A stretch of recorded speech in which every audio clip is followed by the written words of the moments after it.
सिंचनाच्या एक महत्त्वपूर्ण बैठकीमध्ये माननीय गिरीश भाऊ महाजन यांच्या अध्यक्षतेखाली झालेल्या या बैठकीमध्ये एक महत्त्वपूर्ण निर्णय हा राज्य शासनाकडनं घेतलेला आहे.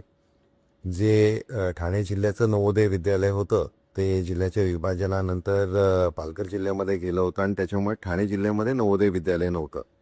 याचं सातत्याने मी पाठपुरावा करत होतो आणि माननीय गिरीशभाऊ महाजन यांच्या अध्यक्षतेखाली झालेल्या पिंचन भवनच्या मध्ये झालेल्या या बैठकीमध्ये गिरीशभाऊंच्या माध्यमाने जो निर्णय झाला याच्यामुळे राज्य शासनाची इरिगेशनची जी जागा आहे ती बिनशर्त नवोदय विद्यालय बांधण्यासाठी ती उपलब्ध करण्यात आलेली आहे.